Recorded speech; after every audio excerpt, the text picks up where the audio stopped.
Friends, आज GST law में काफ़ी सारे चेंजेस बजट के द्वारा प्रपोज किए गए हैं। पहला चेंज है, मेजर एक नया कॉन्सेप्ट इंट्रोड्यूस किया है, यूनिक आइडेंटिफिकेशन मार्किंग। ये कुछ स्पेसिफाइड गुड्स जो कि इवेजन प्रोन होते हैं, जैसे कि टोबैको प्रोडक्ट्स हो गए या स्क्रैप में जो डील करते हैं, उन गुड्स और उन पर्सन्स को स्पेसिफाई किया जाएगा। और इसका पर्पस ये है कि सप्लाई चेन में जब भी गुड्स मूव हो रहे हैं तो उसके ऊपर कुछ एक यूनिक आइडेंटिफिकेशन अफिक्स हो, जिसके थ्रू उसको गवर्नमेंट ट्रैक कर सके। तो इसका एक प्रोसीजर बनाया जाएगा, इसका एक सिस्टम डेवलप किया जाएगा और फिर इसकी ट्रैकिंग भी की जाएगी। इसे ट्रैक एंड ट्रेस मैकेनिज्म भी बोलते हैं। नेक्स्ट चेंज था आईएसडी के रिगार्डिंग, जहाँ वैसे अब इस बार मेजर चेंज नहीं आया है, एक माइनर चेंज आया है। इंटर स्टेट का जो आरसीएम है वो भी अब आईएसडी की डेफिनेशन में इंक्लूड कर दिया गया है, आईएसडी के थ्रू अप्रूव होगा।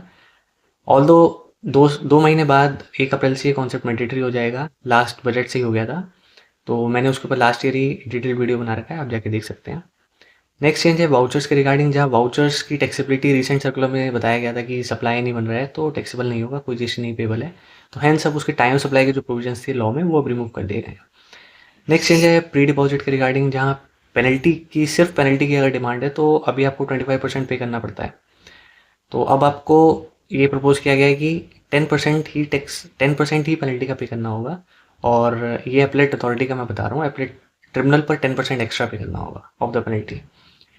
नेक्स्ट चेंज है, अगर आप एसईजेड या एफटीडब्ल्यूजेड जोन्स में ही वेयर हाउस गुड्स को ही वहीं के वहीं सप्लाई कर देते हैं बिफोर क्लियरेंस टू डीटीए या बिफोर एक्सपोर्ट, तो उस केस में वो सप्लाई नहीं फॉर्म होगा, शेड्यूल 3 का एक ट्रांजेक्शन माना जाएगा। और ये अमेंडमेंट रिट्रोस्पेक्टिव करी गई है जुलाई 2017 से। हालांकि जिसने जुलाई 2017 से लेकर आज तक इस ट्रांजेक्शन पर टैक्स पे कर रखा है उसको कोई रिफंड नहीं मिलेगा। नेक्स्ट चेंज है 17(5) सेक्शन में, जहाँ पर ब्लॉक क्रेडिट का एक क्लॉज ये कहता है कि इमूवेबल प्रॉपर्टी की कंस्ट्रक्शन का क्रेडिट नहीं मिलता। तो रिसेंटली सफारी रिट्रीट्स का एक जजमेंट आया था सुप्रीम कोर्ट का, उसको नलीफाई करने के लिए गवर्नमेंट ने ड्राफ्टिंग को ठीक करा है और इन लाइन विद एक्सप्लेनेशन अब plant and machinery word use किया गया है सेक्शन में।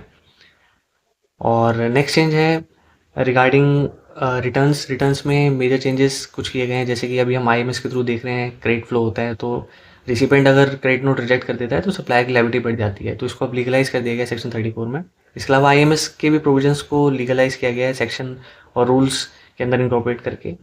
नेक्स्ट चेंज है कुछ डेफिनेशंस के रिगार्डिंग, जैसे कि लोकल अथॉरिटी की डेफिनेशन में वर्ड्स यूज हुए थे लोकल फंड और म्यूनिसिपल फंड, तो उन डेफिनेशन को भी क्लैरिफाई किया गया है। अगर आपको वीडियो अच्छी लगी हो तो लाइक करें, शेयर करें और चैनल को सब्सक्राइब करें। Thank you.